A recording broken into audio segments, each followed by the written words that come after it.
I'd like to welcome you all, Commonwealth People's Forum, to a discussion on institutional racism. And we have three very distinguished individuals who are going to shortly explain what institutional racism is. They're going to spend about 6 or 7 minutes talking about how institutional racism works, and somewhat, I suspect, how it can be overcome. Then we're going to have a longer discussion involving yourselves about the nature of institutional racism and how it affects individuals, peoples, communities, and nations throughout the world. First, what I want to do is introduce the panel. To my left is Dishepo Madlingozi. He's come from South Africa. He is a senior lecturer at the University of Pretoria. His main areas of interest are decoloniality, epistemologies of global South, race, racism, and constitutionalism. In 2008, he was appointed to the advisory committee of the South African Law Commission. He's also on the editorial committee of the African Human Rights Law Journal and the chairperson of the Movement for Retribution and Reparations. Next to Dishepo is Kalpana Kanibirian, an Indian sociologist and lawyer. She's the current director of the Council for Social Development. She's also the co-founder of ASMETA, did I pronounce that correctly? Yes. Resource Center for Women, a women's rights group. She has combined research into teaching of law and sociology, activism, pro bono socio-legal counseling, and rights advocacy. To my far left is Marley Rasai. She's the director of IMCAN. Did I pronounce that correctly? IMCAN. Oh, IMCAN, sorry. Leading black feminist network organization and members in England, Wales, and Scotland. IMCAN members are specialist, dedicated women's organizations and community groups working to end violence against black and minority ethnic women and girls. My name is Onyeka Nubia. I'm a lecturer in law and an historian. This session will be run in the way in which each individual here will go to the podium here, and for about 6 or 7 minutes they will explain what the nature of institutional racism is. Then when each presenter has finished speaking, we will then open it up for a more general discussion, then getting questions from the floor about the nature of institutional racism and how it affects people throughout the world. So I want to ask Dishepo, would you mind? Okay. You can do first.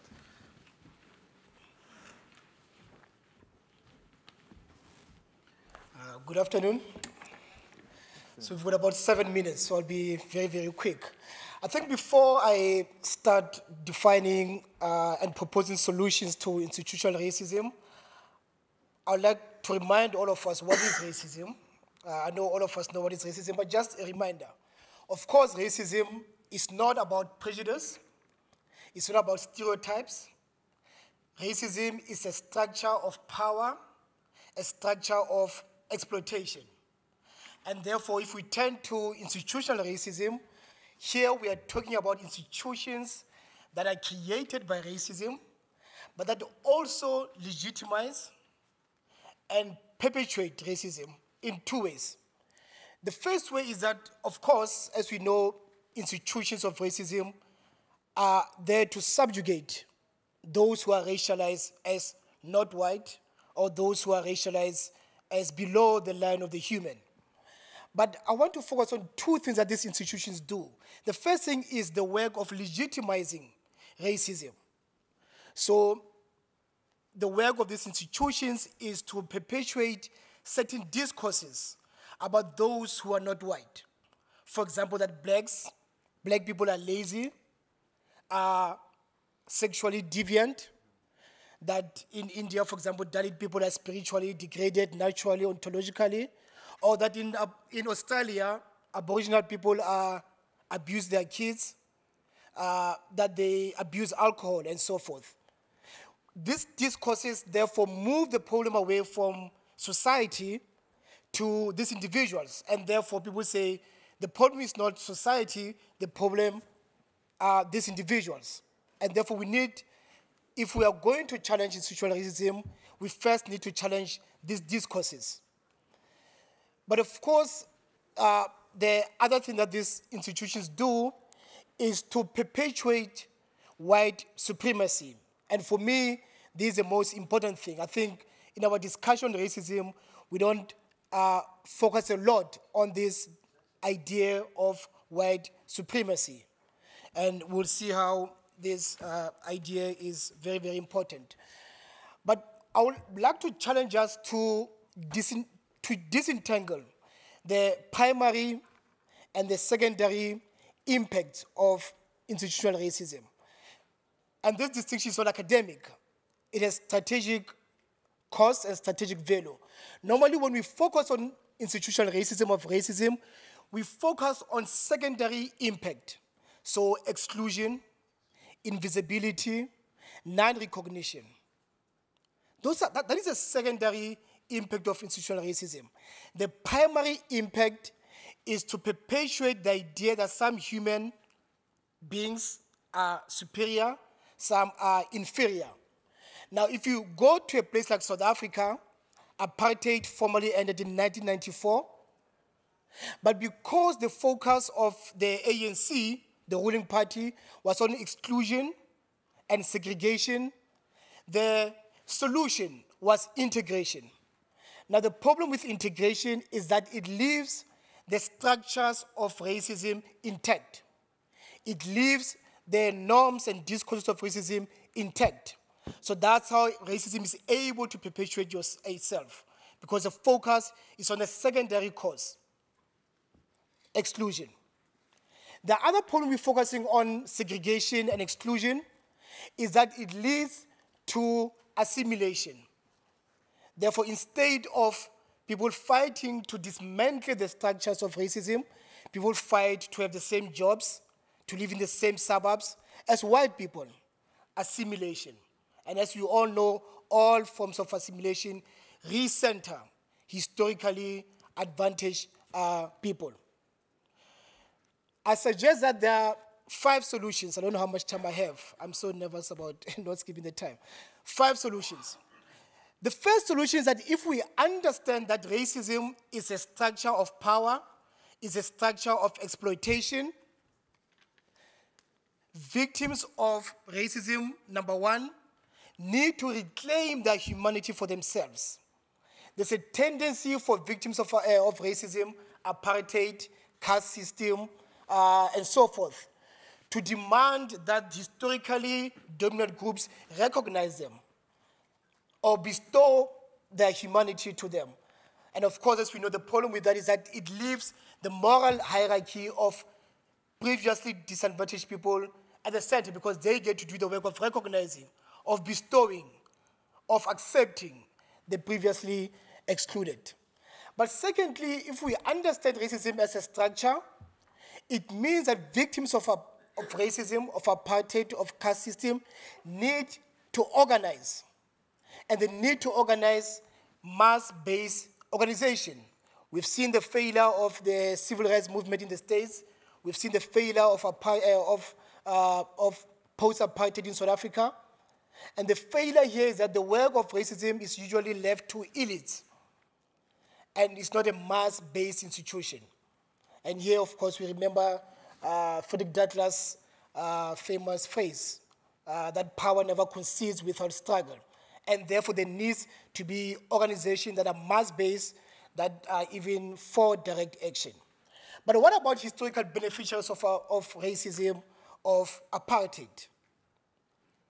I suggest that white people, in the case of South Africa, for example, need to understand themselves, first of all, as white.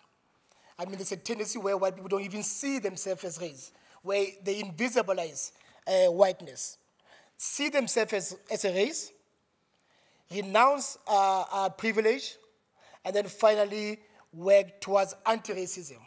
Not non-racism, but anti-racism. The fourth solution, of course, is that we need to move away from liberal solutions. Liberal solutions focuses on individuals, human rights. Therefore, we criminalize the individual racist. Therefore, we criminalize somebody who says something racist. And what that does is, as we all know, it absolves the broader class of historical beneficiaries of racism, these individual solutions. So we need to understand that if we are to dismantle institutional racism, we need to focus on reparations, we need to focus on restitution, we need to focus on redistribution policies. And then finally, if we understand that the context where institutional racism came from is colonialism, if we understand white supremacy as a global system, it means that former colonial governments have a responsibility.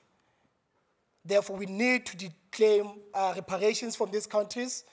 There's a tendency to say Britain left South Africa in 1960. But settlers in South Africa who are white continue to benefit. There's a global system of apartheid globally, global apartheid, and therefore there's a need to demand redistribution of power and reparations from former colonies. Thank you. Thank you. I'm now going to call on Kalpana. Thank you.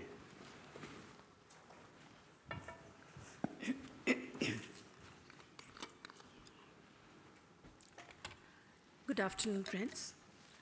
I will be addressing the theme of this panel from the specific experience of India. And I will be focusing on institutional discrimination based on caste and religion primarily, but also region. To put this in perspective, I would like us to remember that in the run-up to the Durban Conference in 2001, Dalit groups in India had mobilized on a large scale to have discrimination based on caste recognized under the Convention for the Elimination of Racial Discrimination under the category of descent-based discrimination. There are parallels, but they don't mirror each other exactly. To just give you a basic demographic profile, we have in India an hierarchical caste system. The cluster of castes called the scheduled castes, which have the right to affirmative action and special protections under criminal law, constitute 16.6% of the population. The scheduled tribes or the indigenous peoples constitute 8.6%. Muslims constitute 4.2%. There are scheduled tribes who are Muslims as well. Christians constitute 2.3%. There are scheduled castes and scheduled tribes who are Christian as well. So there is an intersection across these categories. Having said that, I would like to begin with a story, continuing from the morning's, from the tone set in the morning to illustrate the points that I'm trying to make. About 30 years ago, in a village in Andhra Pradesh, the southern state of Andhra Pradesh where I come from, there was a woman who didn't belong to the so-called untouchable caste, or that we call Dalit caste, but a woman from a dominant caste, who saw a construction worker couple working on the road in front of her house. And that couple had a small baby with them, a baby girl, who was playing in the mud as the couple worked. And this woman did not have children and asked the construction workers if they would give her their child. The construction workers belonged to an untouchable caste. They gave her the child, a female child, and went away. And this lady brought the child up ostensibly as her own, but eventually had children of her own, and this child in her growing years was made to do the menial work of the family and belonged to these people who were parents stroke masters. At the age of 15, she was married to a person who was alcoholic, had a criminal record much older than her, by her adoptive mother, and had 3 children by the time she was 18, and a victim of domestic violence. And in her own words, it was not a family that saw women as anything but chattel. So with 3 children in tow, no education, she walked out of her husband's house to go back to the village where her parents, her adoptive parents, came from, and settled in the untouchable colony in the village, didn't return to her adoptive mother's house. She raised these 3 children of hers on her own and educated them. One of the children, when he went into university, he said that he wanted to work, and she said no.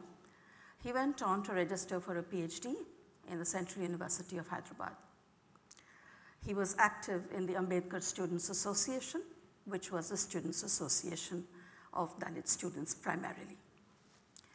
And fighting against caste, fighting against discrimination, fighting for the right to dignity of the untouchable castes.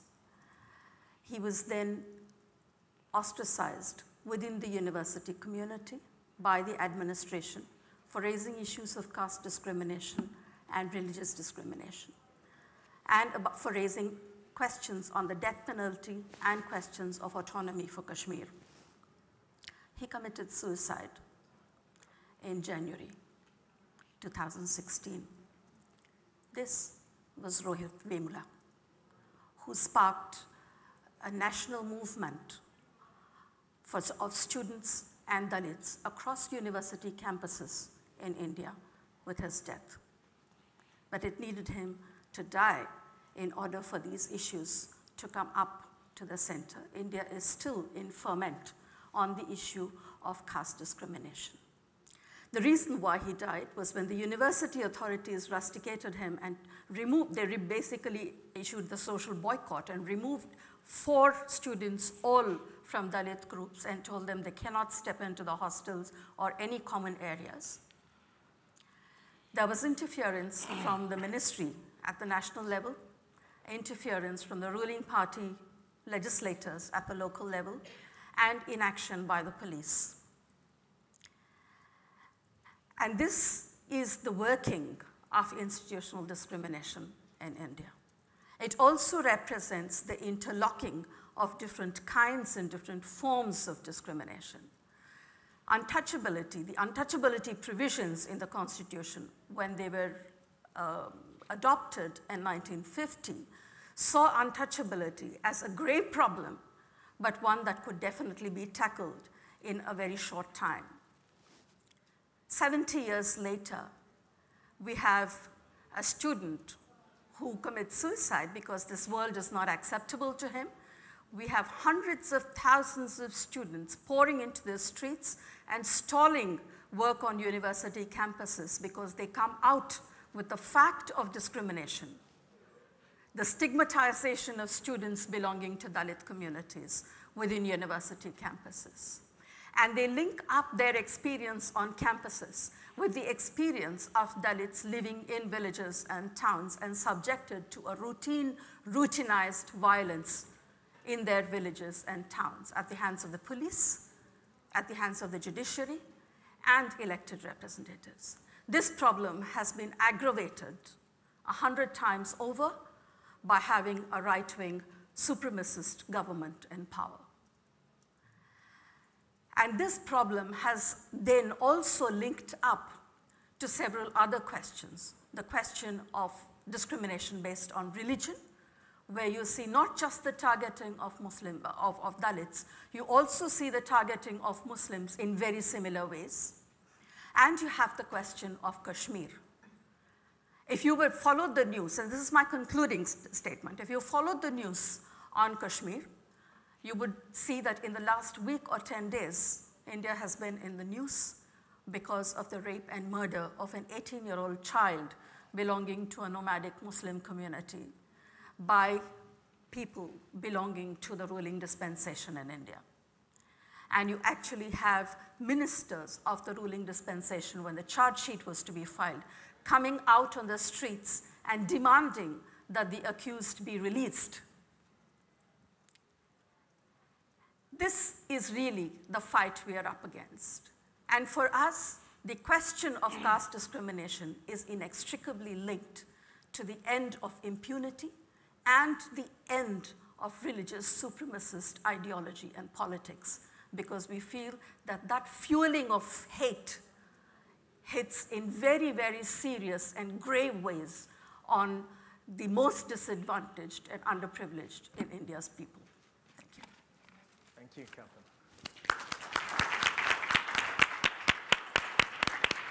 And our third presenter, Marley.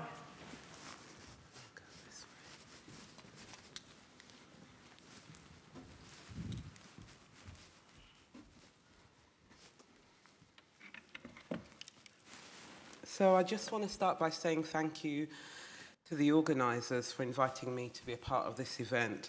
It's amazing to be here with all of you. I always find it slightly surprising when I'm invited to be part of such conversations. I inevitably think, why have they let me in?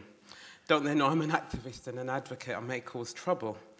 By way of placing myself in this conversation and also honouring a long tradition of appropriate greeting, let me just say something about who I am, not just what I do. I was born in London and raised in the mountains of Jamaica. I'm the descendant of people that were trafficked, enslaved, and forced to labour on white British-owned plantations in the Caribbean. I'm also the descendant of those that were exploited through indentureship. And yes, I'm also descended from those that were responsible for the brutality and injustice. My work is black, queer, feminist labour. I have a personal stake in ending all racism. So let's speak about this racism. Thank you.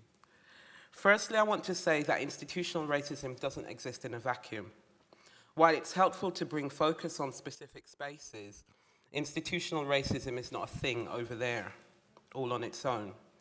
The late A. Shivanandan, former director of the Institute of Race Relations here in England, said, "Institutional racism is that which covertly or overtly resides in the policies, procedures, operations, and culture of public or private institutions, reinforcing individual prejudices and being reinforced by them in turn."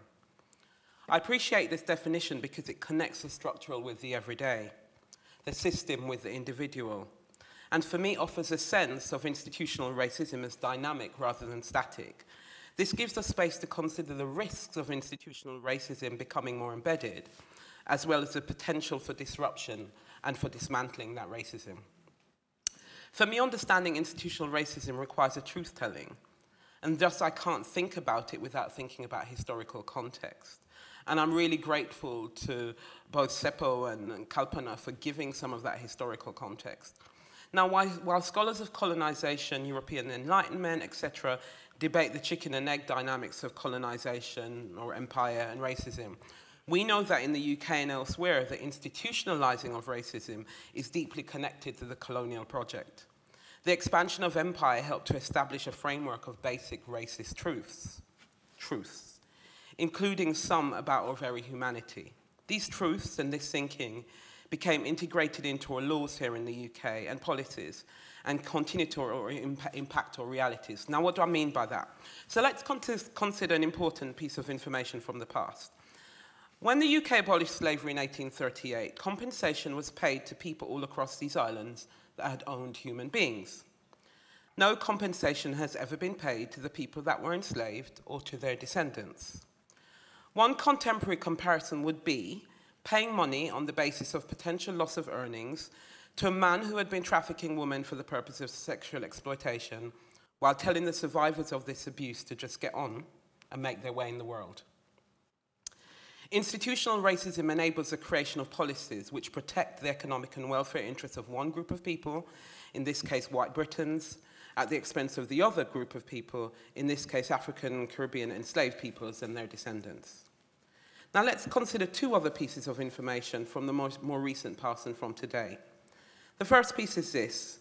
In the post-World War II era, thousands of people from the British Commonwealth of Nations were invited. Yes, you know, that's the thing. Sometimes I have to tell people that my parents were actually invited here.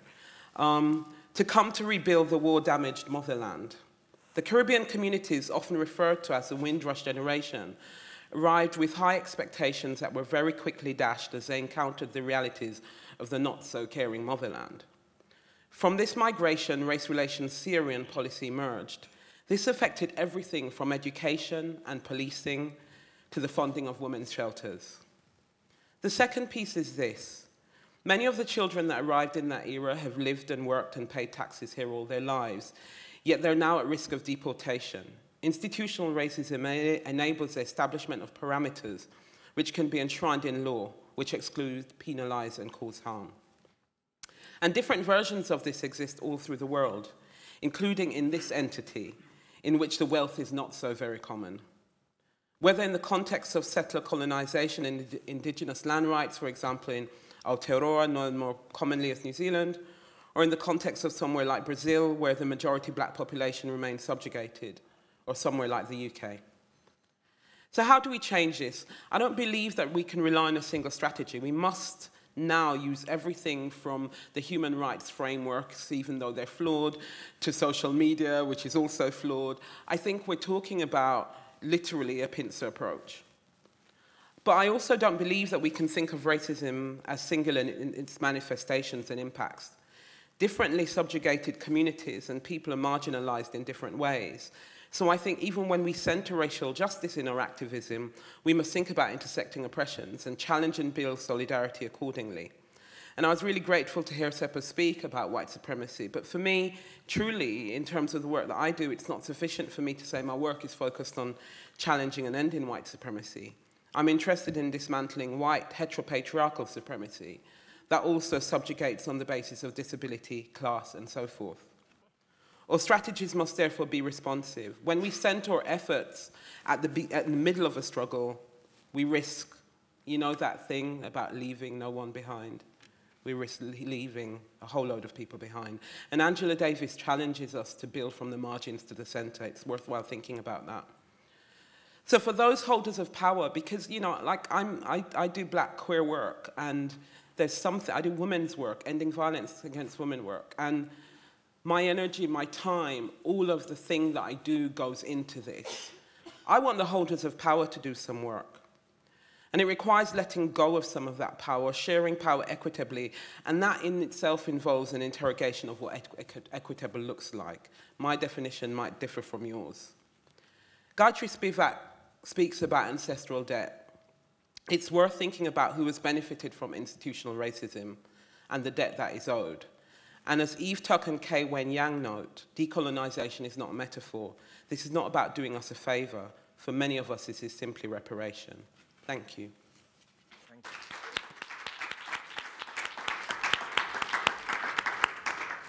Thank you. Now, for those who've come in a little bit late, I want to explain a little bit of how we're going to work the remainder of this session. Each of the presenters has already presented a 6-7 minute introduction to what the nature of institutional racism is. Some of you may have missed that. Now we're going to have a discussion on the nature of that institutional racism and how it works. And then after that, we're going to have a more general discussion, opening up to the floor for about 45 minutes from you, from the audience, getting questions from you, suggestions from you, comments from you about how institutional racism works, or your opinions and views on it. But I wanted to sort of touch on a few things that were said. Seppa, you mentioned Frederick Douglass and the famous quote, power concedes nothing without a demand. It never has and it never will, I think is the quotation. How relevant is that when it comes to institutional racism? And what does that mean in terms of institutional racism? Yeah. I mean, the code is still, the code is still relevant, because if you think about the idea that institutional racism is not about individuals, it's about the subjugation of an entire group of people, an entire category of people. There's a need for that group to organize, right? The problem is that in the past, we tended to see racism as individual, right? That this guy is discriminated, is excluded, and so forth. And therefore, there was no understanding that this is about power, this is about structure, this is about the exclusion of an entire group of people, right? And I go back to the case of South Africa, where the struggle was not really mass-based, where the struggle was really elitist. And therefore, the idea was to have a negotiation between two elites, the white elites and the black elites. and the solution was to integrate the black elites. And therefore, what happened is that the structure of racism still continues in South Africa. In fact, the black government, therefore, perpetuates this. So, Seppo, can I ask you a question? Yeah. Do you believe that people of African descent can be the perpetuators of institutional racism? Because there's a perspective or a view that African people or people of color cannot perpetuate racism since they do not hold power. Yeah. What's your view on it? Well, I mean, that takes us back to the definition of racism. 5 things. 1 is it's a discourse, it's a way of seeing. 2, that creates races. 3, that hierarchy, creates hierarchies. 1 race is superior, 1 is inferior. And then 4thly, most importantly, creates institutions that will enforce that subjugation. And 5thly, that will also make it invisible. Right. Now, there's no way in the world where black people hold power over white people in such a way that black people can subjugate white people as a category. Of course, black people are human beings. So they can be discriminatory. Okay. All right, so they can have prejudice. But if racism is a structure of power exploitation, black people don't have that power anywhere in the world. So what you're saying is that black people don't have the power to subjugate people because they're white? Yes. Okay. Yes, right. yes. Yeah. But because the black elite can benefit from the world of our partners, from the world of racism, the black government ostensibly can perpetuate racist structures to the benefits of the black elite. Right. Yeah. Okay. Thank you. Kalpana, now you gave us some very harrowing stories of what was happening in the Indian subcontinent. Now, you're referring to people that are essentially voiceless. How do you give people that are voiceless a voice, first of all? And then how do you give them the power to implement what they have seen, since they are voiceless and powerless? Well, this has in fact been the core question. Because the drafters of the Constitution, of which Dr. Ambedkar was a key architect, and expressed in his words that you are building a political democracy, which is one person, one vote, on an unequal society where each person doesn't have the same value. The challenge of equality is going to be extremely difficult. And so the Constitution mandates a range of special protections, particularly for people belonging to the scheduled castes, and also the question of the freedom of religion. So because we can't forget that that foundational moment was also the moment of partition, where then in India you had a Muslim minority, and you needed specific protections given the violence of partition. So you had constitutional protections in place. We have a very unusual provision in the Constitution, which is not just the non-discrimination clause, but Article 17, which bans untouchability. So you have a constitutional ban on untouchability in India.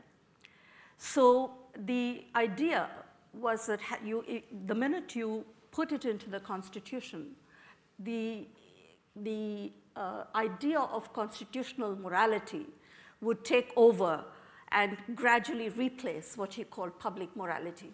Okay. But 70 years later, we realized that that hasn't happened. We also have special criminal law which protects Dalits from assault by upper castes, because that's quite a normal thing. And that law was enacted in 1989. But of course, that doesn't mean that Dalits haven't ceased to be oppressed. But I think what is different about this moment is that in the last 30 years or so, there has been a huge growth of a mass movement among Dalits, a Dalit resistance, which after the death of Rohit Vemula in January of 2016, spread as never before to university campuses and different sites in different areas, colleges. And so for me, that is the only source of strength. Dissent and resistance is the only source of strength and the only way to end impunity. And that is what is now being targeted, so that we have to remind the Indian state again and again that the right to dissent and the right to resistance are also constitutionally protected. Okay, great, thank you. Because the biggest challenge today is on the right to dissent, and the right to dissent is being expressed in the largest possible way on the question of the rights of Dalits and minorities. So, yeah, it is the right to dissent, it is the right to mobilize, and unless there is a political mobilization against discrimination, just having it within the Constitution, we realize, doesn't work, because it spreads from the villages to the universities. We have cutbacks in funding and fee subsidies for Dalit students entering universities. We have centers for studies of social exclusion being shut down by the University Grants Commission under the present regime.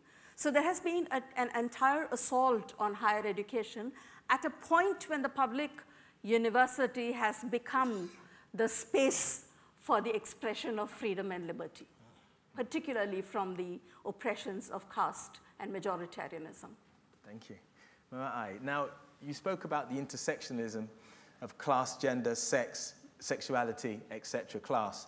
And I wondered how someone, say, like myself, acknowledges my own privilege, male privilege, heterosexual privilege, whatever privilege I have.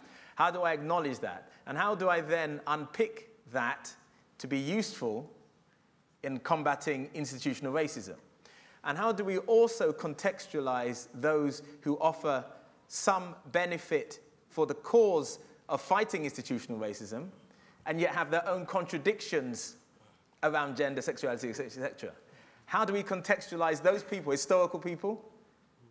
The same Stokely Carmichael, who coined the phrase, some people have real issues about him in relation to his personal circumstances. And they say, oh, yes, he coined institutional racism, but look at him. So how do we contextualize, and how do we move forward taking, the best from each? Yeah. So I think I'm going to start with the second bit first, contextualizing kind of different activists or contributors to particular struggles. I think none of this has ever been simple. There is a way that we can acknowledge the amazing work done by an individual or a group of people, while at the same time critiquing the harm that they did. One of my favorite human beings, musically and spiritually, happens to be Bob Marley. Bit of a stereotype because I'm Jamaican and I've got dreadlocks. There's ways that actually he contributed to helping to create a particular consciousness that moved beyond the island that he was born on. I go to Aotearoa, to the mountains in New Zealand, and young kids are still playing Bob Marley music, and his music can still actually, kind of raise the roof in a gathering. He was critical. I would have real problems with so much of his sexism, right? So there's something about understanding how flawed he was as a human being, while at the same time saying he was valuable nevertheless. Do I think that his behavior was okay? No. Do I think that he had a contribution that he made? Yes. Like all of our icons, I have real problems with Madiba in many ways, right? But also acknowledged how powerful he was on so many levels. So I think these are some of the challenges that we face when we talk about, and I encounter this in the feminist movement. There are white feminists who have made amazing contributions, who actually, when I think about their language and their thinking around race, it's really problematic. But to avoid the fragmentation and the ruptures that will end up happening for somebody like me, who is doing the work in the space of the intersections, I have to be able to pull that knowledge and the gifting of that work to me and actually ask that we don't repeat the same mistakes. Right. So for somebody like you, the challenge is, yes, have a conversation about how you may experience oppression on the basis of your identity as a black man, but also recognize the ways that you can hold privilege and the ways that it's the thing that Seppa spoke about, where when you start to find yourself reproducing the very narratives, the very behaviors that you're critiquing in terms of the broader systems, then you need to actually say, to what extent am I becoming an agent of oppression? And for me, if black men aren't willing to have a conversation about racial justice, which looks like racial justice for me as a black woman as well, then I'm worried about that. Because it means that you're centering the work of racial justice around the black man. And good God, we've had enough of the centering of racial justice work around black men. What I want is for us to think about racial justice in a much more structured, systematic way. Does that make sense? It does, it does. And next question I have to ask, since the very most powerful people on the planet exercise systems and organizations of power and hide behind institutions of power, how do you confront the most powerful people in the world, bearing in mind that they are the most powerful people in the world? Well, you can answer in any, what is it? What sort of strategies, how do you, for example, a president of the United States of America, No. for example, who may or may not, through systems that he creates and has inherited, be a promoter of institutional racism. How does one confront that, if that did happen? I mean, for me, I've been inspired by the students in various universities. So what they did in Oxford, in South Africa, in the United States, is that they organized around their own institutions, going back to the history, but also showing how racism continues, even at a place like Harvard Law School, for example. But they also did something very interesting, which was to organize globally, because they understood that racism, just like capitalism, just like sexism, cannot be defeated domestically. It's a global system that perpetuates itself. So for me, the lesson from this student is that resistance needs to be transnational, it needs to be international, and it needs to be global. So that's how we are able to show how white supremacy, heterosexuality, heteronormativity perpetuates itself at a global level, right? Including in institutions like the Commonwealth, including in institutions like the United Nations. Not the Commonwealth, surely. Not the Commonwealth, no. Not, surely not. The wealth, that's not that common. So the fight must be international, it must be transnational as well. Right, Yeah. okay. Yeah. Captain. Well, you know, there's really no alternative to resistance. And there is no alternative to mass protest. And in India, what we are seeing today is an amazing for many reasons, amazing for its power and amazing for the courage it takes to come out and protest, disregardful of the consequences. And we've had students, young people, coming out and calling out discrimination on campuses. But also important for us, and a lesson, in fact, that has come from this, the last phase in this uprising over the past 3 years, is the fact that they are no longer looking at a particular issue, discrimination against Dalits or discrimination based on caste alone. They're raising questions of the removal of the Armed Forces Special Powers Act that has occupied Kashmir. They are raising questions against the violence against civilians in Kashmir, against the, the force of a militarized masculinity in areas of army occupation. They are talking about the rights of religious minorities. They are talking about the linkage between neoliberal agendas and the whittling down of the gains of higher education. Calvin, and what is neoliberal agendas? No, we had Seppa mention it before. What's well, in India, the way it's manifesting itself is that you have public universities increasingly being asked to change their courses. You have a cutback on funding for social sciences and humanities. You have an increasing focus in so-called skilled vocational training kind of courses. And you have an increase in requests to universities to introduce self-financing courses. Right. So this has basically meant the loss of scholarships and freeships Right. for students who cannot otherwise afford to be in a public university. And so there is an entire shift in the structure of higher education that has commenced. Alongside that shift, there have been diktats about changing the curriculum. So you have to have yoga taught in university campuses. You now have army tanks installed in campuses to instill patriotism among students.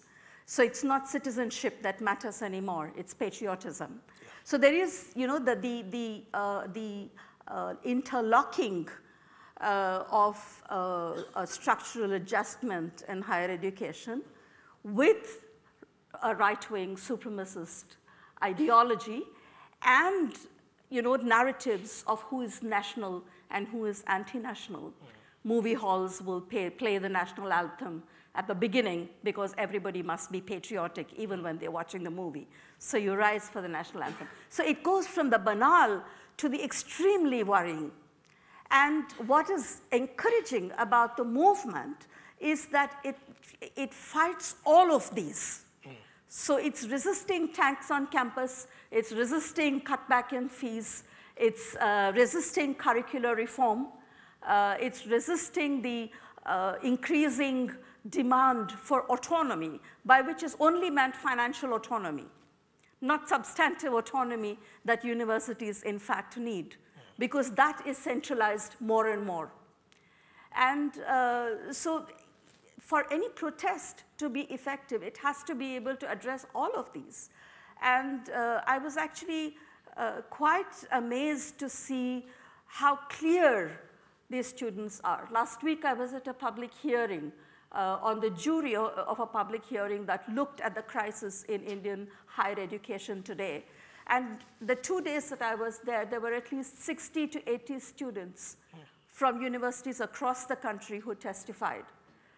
And of course, there were intelligence officers in the room. You know, everything was recorded, but they were undeterred. And you can't doubt the fact that they are extremely vulnerable, but they are willing to take the risk. And that risk is also the risk of death or physical assault, because we are facing a situation where dissenters are being shot on the streets. Yeah? So I think that there isn't an option. It is high risk, but I don't think there's an alternative to mass protest. We have to be out there on the streets and bring things to a complete grinding halt if we are to be able to change anything. Okay. All right. Onyeka, as an activist, I want it now. As an advocate, I'm also necessarily pragmatic. And so I think, and you said something, I think you were addressing Kalpana earlier, yes, when you said about the voiceless. Yes. I don't believe in voicelessness. Okay. I believe in people not hearing. We're not voiceless. We just aren't always listened to. There's a completely different, like conceptually and kind of on every possible level, like the distinction's critical, because the voiceless are, you know, then cannot ever speak, right? Whereas one of the things that we see with everything from the way that the uprisings are taking place across India, to Black Lives Matter, and people might go, okay, Me Too movement, why have you got a bunch of celebrities talking about their experiences of violence? But it matters. There is something about when you start, we're in a time where organizing, because of things like social media, can take on new formations. There is a way that you can speed things up in terms of communication because we have things like social media. There's a way that messages are getting through to people, and it might not always be with that, you know, a particular kind of analysis that rests in the academy. It may not always be this theoretically sound thing, but what there is sometimes there's a purity in that resistance that comes from, there are injustices here, and we are going to start to speak. And sometimes that's very personal because people are impacted by those injustices. And sometimes it's from a place of solidarity, where people are saying, I don't even get what your reality looks like, but I just can't stand by and observe this. And that throws up different challenges around how we organize and how we, you know, how we deal with power sharing within our movements and all of those things. But I think we are in amazing times around creating challenge to our power structures. And as difficult as a time as it is, I'm also really excited about these times. I'm looking at, you know, kind of, I heard Stormzy, he's a grime artist here in London for people who don't know, and for Stormzy to go on the stage at the Brits and actually call out Theresa May, like there was a moment where I was just like, bro, what are you doing? This is not necessarily the safest thing for you career-wise. But it was really powerful to have this young black man speak about Grenfell and speak about this thing that had happened where you know, kind of working class people, minoritized people had basically died, and it's like their lives didn't matter. And so it's everywhere. We need to be able to organize in every possible space, from the boardroom, although some boardrooms I'd like to get rid of, to the classroom, to the streets, to social media. Great. So now you're sort of taking on the stage further where I wanted us to go, which is to ask the question, how do you see the challenges facing what we have to go up against in terms of institutional racism? How do we move forward into the next millennium? What kind of methods and strategies should we be using? Or should we not disclose what those strategies are? I think you need a combination of disclosure and non-disclosure for me. Okay, so those strategies you would like to disclose. Well, I mean, for me, one of the things that we don't talk about a lot is internalized racism, which is the idea that some of us have internalized racism. Some or all? Well, all of us, maybe. Some of us have, some Is people there are doing anybody the work. immune? Well, I mean, some people are doing the work of getting rid of what Du Bois called double consciousness. Yes. Right? So for me, we need to be honest with ourselves that as human beings, we are, we are flawed. We have internalized racism. Some of us want to get rid of racism, but we benefit from... Can I ask you a question that goes from that? Are you suggesting that every human being is racist? Every human being? Yeah. Including black people? Yes. Every human being is capable... Yeah, I mean, every human being is capable of prejudice. Right. Every white person benefits from racism. Right. Every white person is a beneficiary of racism. Every white person is complicit in racism. Sometimes even those who are in solidarity with us, where they shift our strategies from decolonial strategies, revolutionary strategies, to the courtroom, to liberal strategies. So all of us need to be honest. So yeah, I mean, my answer is that all of us are prejudiced. All of us, we want to get rid of racism, but we want to maintain heteronormativity. Some people are white, they want to, get rid of class. But when we talk about race, they say, no. That's we need dialectical materialism. Right, okay, yes. So internal racism for me is very, very, very important. We need to really look at that, get rid of this idea of double consciousness. Because if we don't do that, we might get rid of the white government, for example, but then black skin, white mask, assume those privileges and perpetuate racism. Oh, yes. Yeah. So yeah. Well, I don't know about strategies, but I think the challenge is one, yes, to, like Seppo said, to how do we get rid of a double consciousness? Because I think that is something that is always real and ever present. And in our contexts, we constantly see this in different forms of equivocation. So even when you are with us, you are not quite with us. And I think that equivocation is really the most insidious part of insidious force within or on the fringes of solidarity movements. But apart from the ideological, the political, and the inner consciousness, I'm also concerned that you just don't have any representation, any notion of representation in public institutions, in the judiciary, in politics, in schools. I mean, so you don't, you can actually track retention in schools by social group. And the numbers that reach tertiary education are minuscule. And these are, there's data on this. It's a fact that there, particularly for the Dalits, the Adivasis, or the indigenous communities and Muslims, you find that their retention within or their, the chance that they have to stay within the education system for the longest time is simply not anywhere near equal to the rest. Right. And so all of your institutions of governance and institutions of justice, they're completely absent. And so the prejudice reproduces itself through their absence. And I think that is really the biggest challenge. So some might say in that situation, if the institutions are so fundamentally flawed, should individuals, even with goodwill and intention, join them?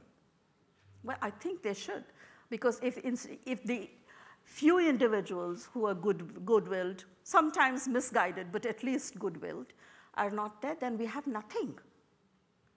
This is like also a question asked again and again, even within protest groups. The Constitution has really done nothing for us. So why do we need this Constitution? And I feared that argument, frankly, because if we didn't have the Constitution, we don't have anything. Yeah. We just have supremacy. Yeah. Yeah, we have a bigoted supremacy to take its place. And that bigoted supremacy is knocking at the door already. Yeah? So, but I do think that representation is not just about numbers. It's about having or building a substantive voice within institutional apparatuses. But are there not some people that would say that if you interact with the institution, the institution by definition will co-opt you, will taint you, will mark you, and therefore your capacity to be able to deliver a solution against that institution is fundamentally flawed? Well, I don't know. I don't know that that's the truth.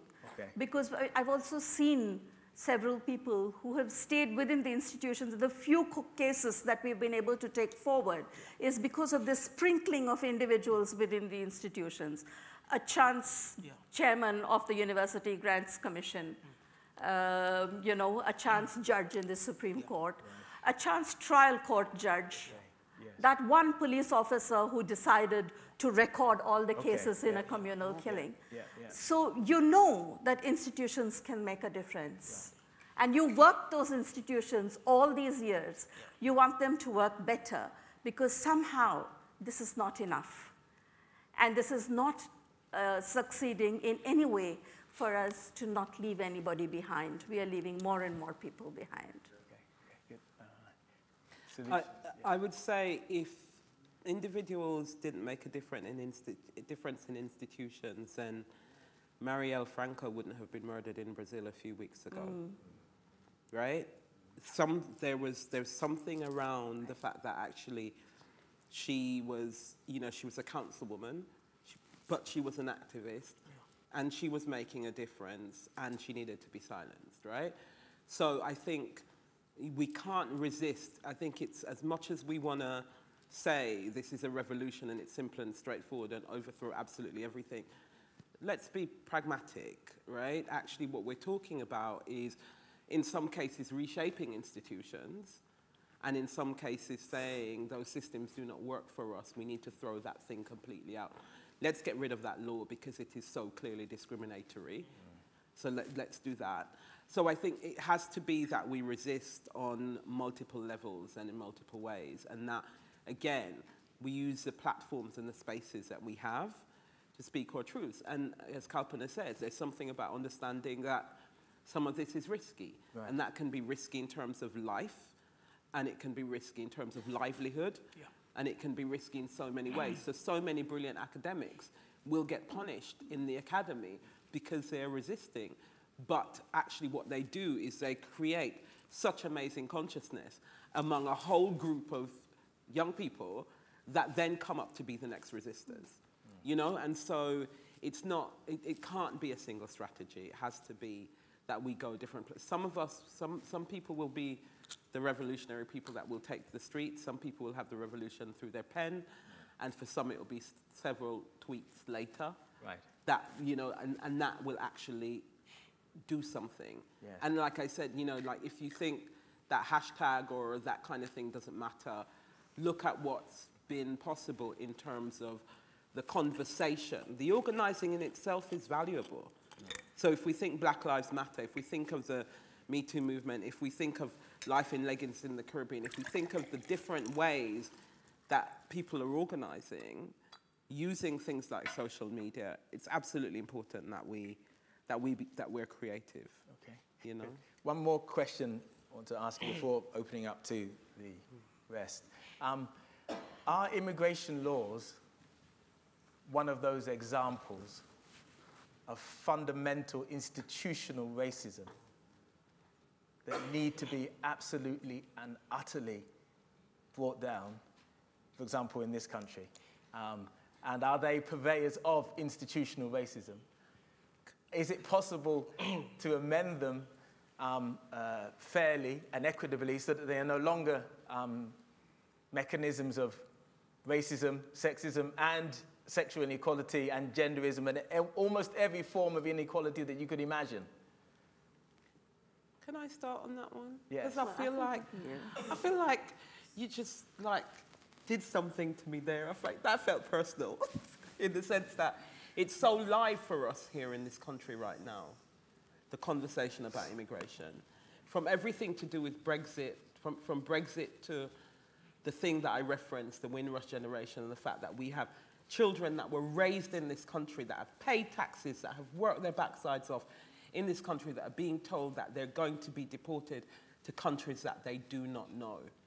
Absolutely, immigration laws are a mechanism, or can be, and very often are used as mechanisms of racism. And do I think that those can be amended? I think it requires some really deep analysis about what an amendment should look like. Because a state is going to say we have a right to think about who comes into our borders, right?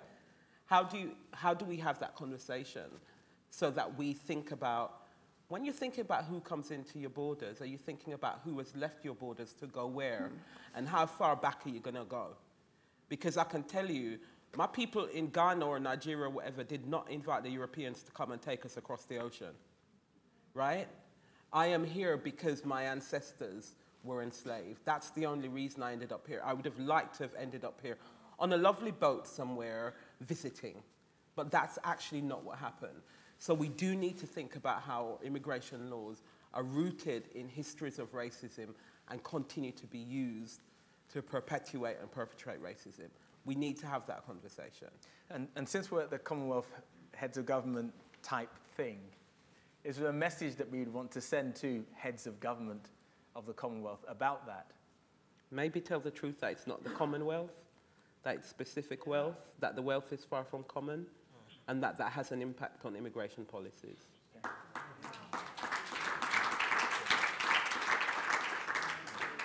Well, I don't have a message, but I've got a story. In 2009, 68 people were killed in South Africa.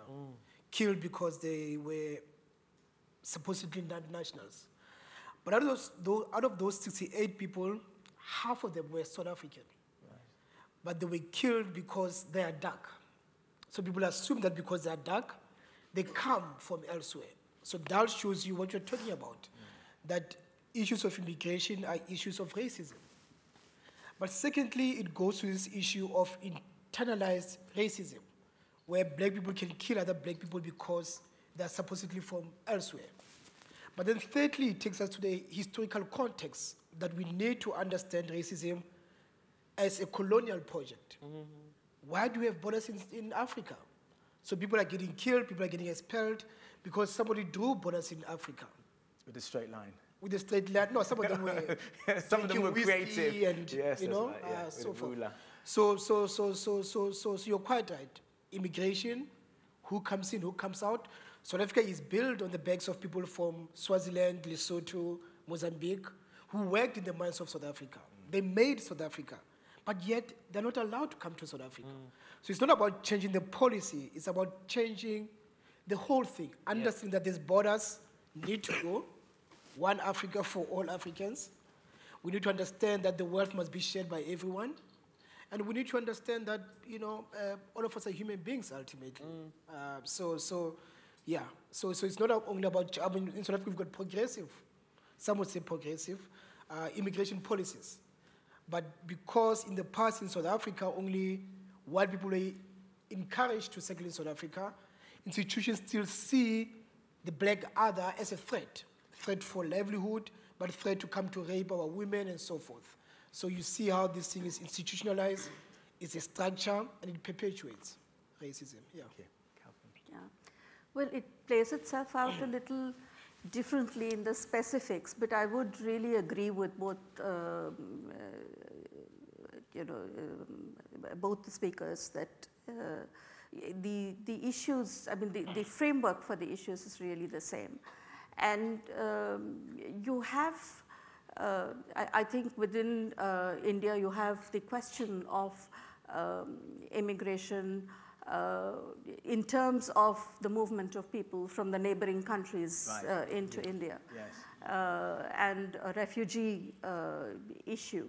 And the approach of the Indian state and the approach of the specific states to which people migrate, either in situations of conflict or in situations of disaster, is pretty much the same. There is an othering of the immigrant, either in terms of religion or in terms... What is the othering? On certain borders, the immigrants are all Muslim. Right, okay. On certain other borders, the immigrants may be all indigenous communities who are coming in. So either way, you know, there is a very, and the process of othering is an extremely violent process, you know, and renders immigrants completely vulnerable to an extremely repressive criminal justice system. So they are imprisoned on apprehension. It's extremely difficult to get them out. It's extremely difficult. Are they voiceless? Well, we just said no. you lock them up and you don't give them any contact with anybody else. Yes. Then you have seized their voice. Right. You know, so it's not that they're voiceless, but you have virtually seized their voice. Right.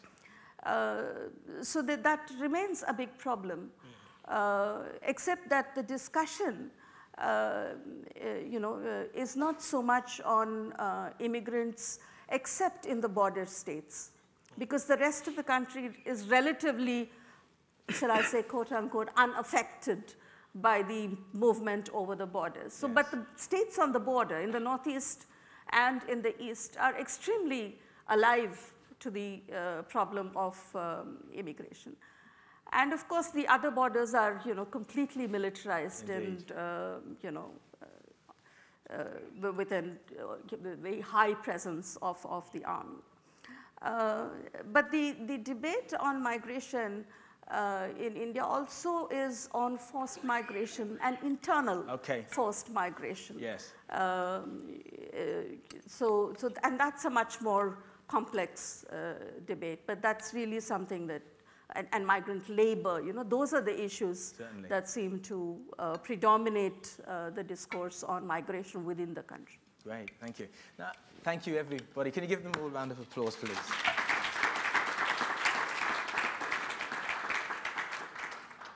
I want to take this opportunity now to begin to open up to you yourselves for questions. Please, for the sake of the fact there's quite a few of you here, could you keep your questions or whatever you're going to say relatively short, not 2-minute or 3-minute speeches. We really don't have the time. Yes, I think the gentleman I saw first was the gentleman with the book open. Thank you. The mic's coming away.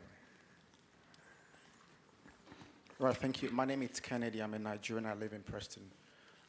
Sorry, we didn't quite hear that. My name is Kennedy. I'm a Nigerian, and I live in Preston, Lancashire here. Preston, yes. Right. I'm a bit disappointed that we don't have the representative from the United Kingdom in that panel. The last time I checked, they are part of the Commonwealth. And is it Amanda, your name? My name is Mara I. Okay, massive respect to you for having the balls to say that it's really not the Commonwealth. Now, because I've always said this, I never experienced racism until I came to the United Kingdom. Right. And truth be told, why are we discussing this? I read through the session, and he said that to find a way to changing it, all right? And I'm thinking to myself, how can you change something that you didn't start yourself? Someone made mention of, is it possible to change the, or tweak the immigration laws? The truth of the deal is this: at the end of the day, whatever we discuss here and we present it to them, it is up to them to change it or not. So if we are going to eradicate or deal with racism, then we all have to tell ourselves the truth. Why is it always a black people-dominated conversation when it's actually eating into the fabric of every human community? So until the man who invented racism, until the man who actually built this institution comes to have this dialogue with us, this is just a monologue as long as I'm concerned. At the end of the day, it's just like, you were someone running an oil operation and knows the factors that causes oil spillage. Instead of them to put something in place to deal with that, you are giving bribe to keep people quiet. So why don't we have our lords sit here with us and have this conversation and make us realize that, yes, we have made a mistake in the past. We want to bring down this institution. Now, what are you feeling? This is what we are going to do. Or else at the end of the day, it's going to be like, it's Commonwealth. Why do we have the representative from the United Kingdom in all other sessions, but there is none in this very one? It tells me that something is missing. So at the end of the day, we're all going to just be challenging this, and we will never change it. Thank you. Thank you for your contribution. Good. Did you want to respond to that? I can. Okay, yeah. I'll say something really quickly. Thank you, Kennedy. I hear you, and I think there is something about, it would be useful to have somebody here who we could say we're asking for a particular kind of accountability. But I don't want us to minimize the kind of strength that comes from having conversations in these kind of spaces, because what we do is sometimes in that we learn and we go away and we have different conversations in all spaces that help to create change. It really can be sometimes the building of different bricks and the layers, and so it's important to keep talking. The other thing is, for those of us that have been actively silenced, just the space to speak is incredibly important. And for me, coming to a space called the Commonwealth Forum, knowing how critical I can be of the Commonwealth, there's an irony about it, right?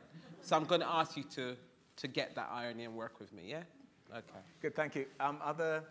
The gentleman here, I think, was the first person I saw before. Yeah.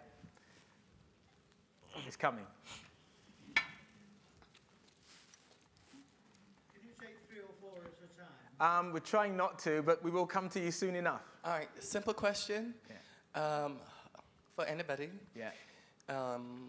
Asking from Belize. The question is, how do you perceive the intersectional issues of racism, disability, sexual orientation, and gender identity? Okay, great. Kalpen, would you like to answer? Well,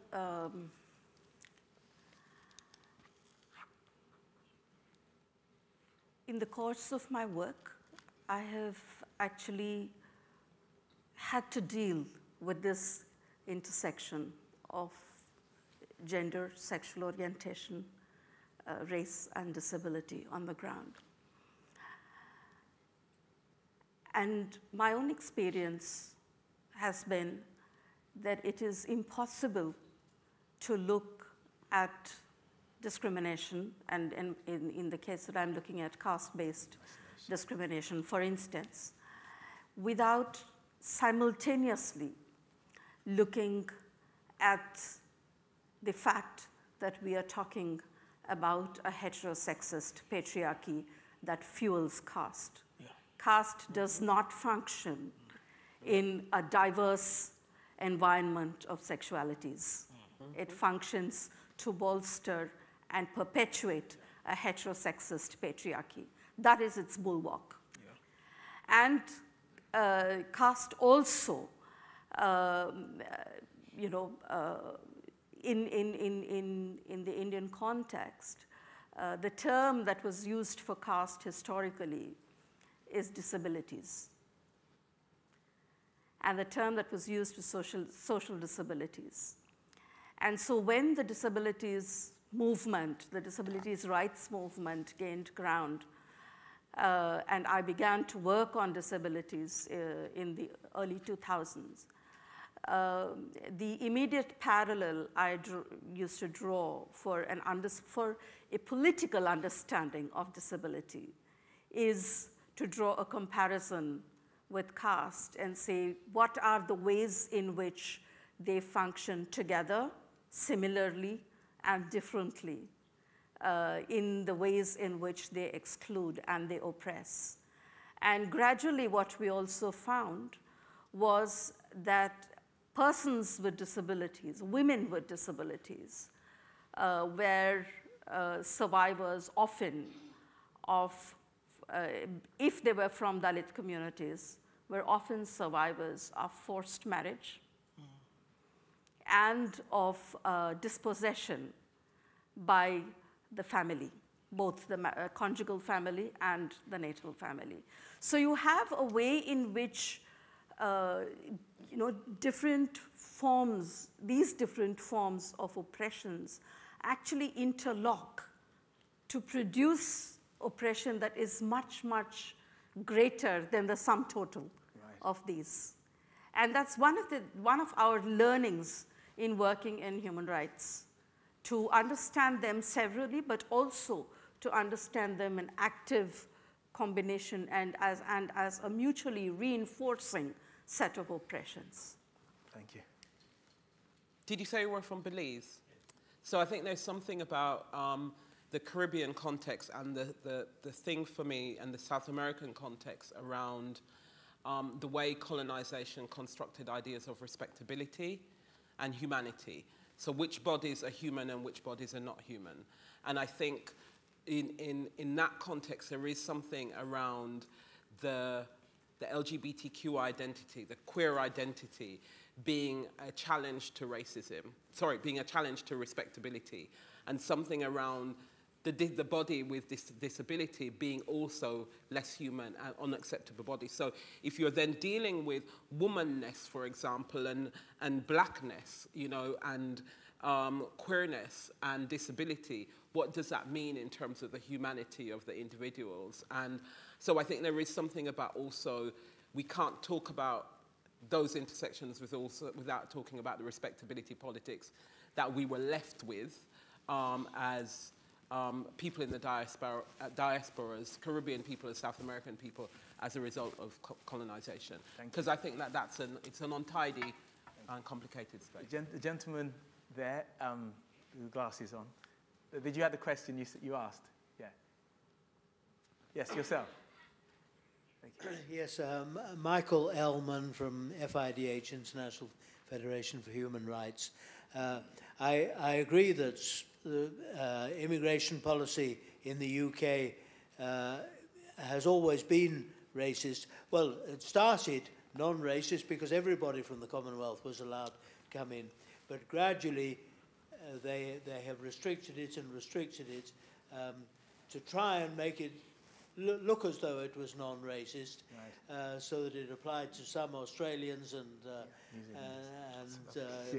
Americans and so on. Yeah. But it has become more and more racist. And also now they've added the wealth thing. You have to earn at least 25,000 a year or whatever it is. Otherwise you must be coming here to earn some more money. You must be an economic migrant. Thank you. Having said that, it's very difficult to see how you can.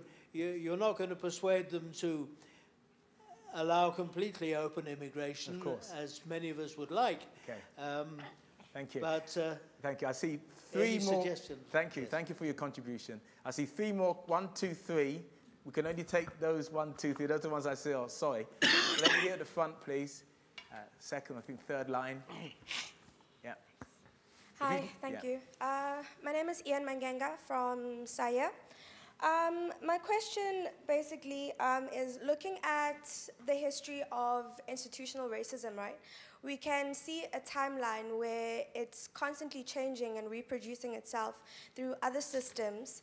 In South Africa, for instance, we had Apartheid, and then we had commodified education, which created a barrier to access to education. So looking at the multi-idiomatic nature of institutional racism,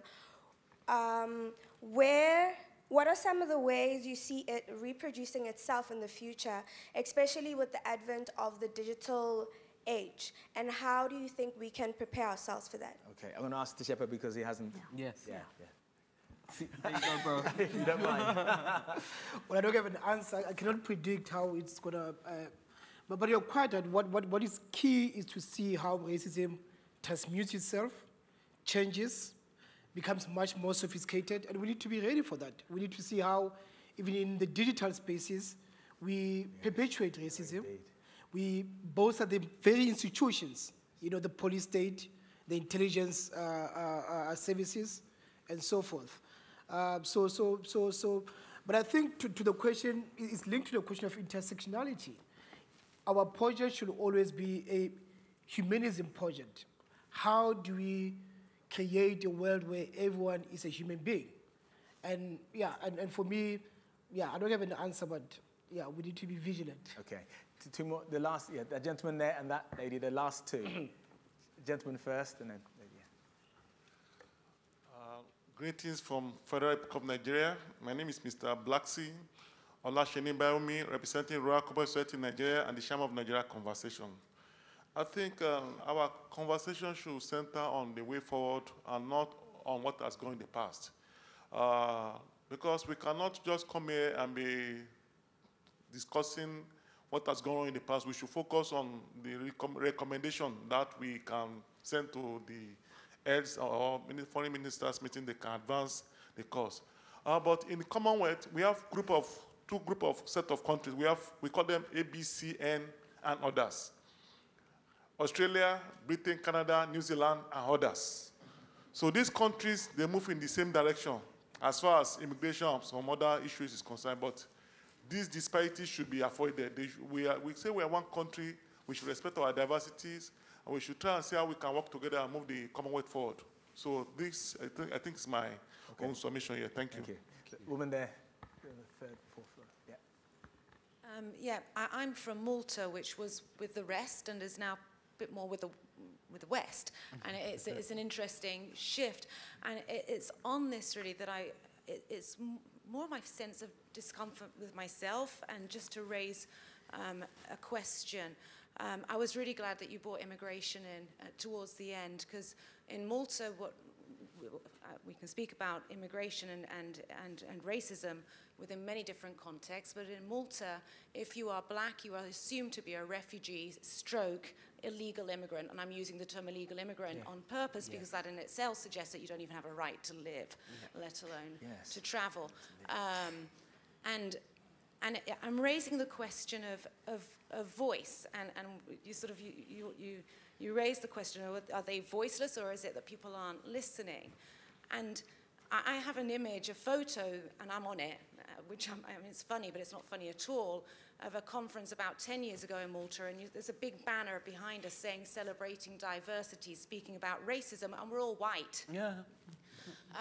But that was because there wasn't anybody that was prepared to speak, because the vast majority of the black people living in Malta were either beneficiaries of protection with no hope of ever getting citizenship, and that situation remains, or rejected asylum seekers.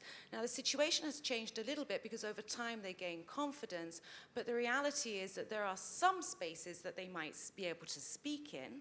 There are some spaces where they can't. Detention is one of them. There are times where they may be listened to, but there are moments where they cannot speak and they will not be heard, and that's within the general elections. And this is where you really see where immigration, or more specifically citizenship, becomes exclusionary, and where black people are actually, yes, voiceless. They're not silenced, well, they're silenced, and they are voiceless. They cannot speak within that space. And I think we need to look at that as an intersectionality more as well. Okay, great. Now, what you wonderful people can't see, and what we can, is that there's a clock here, and it has a time, it's true, isn't it? And it has a countdown, and it has 2 minutes and 4 seconds, 3, 2, 1. It's counting us down effectively, saying that we have to finish the session. That doesn't mean that this debate is finished. No.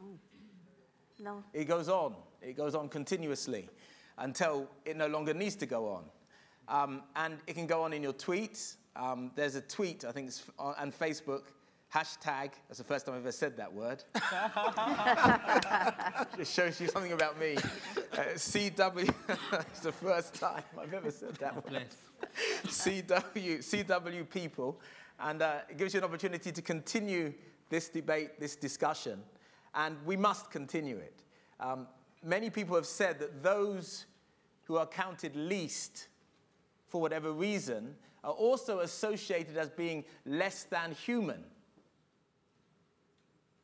So those who get pushed to the bottom for whatever reason and suffer become less than human. And then our tolerance of their destruction is increased as we accept that they are less than human.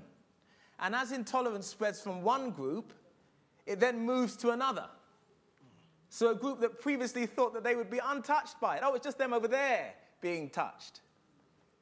Suddenly it then becomes them and their families and their children. And people that thought, well, I'm free of that because I'm not one of them, suddenly find that they are under the microscope. So therefore, it's prerequisite upon all of us to be committed to fighting institutional racism in all its forms. So I want to thank you all for coming, and I hope that you have learned something, and I hope that you've contributed something, and that we've all got something from today. Thank you.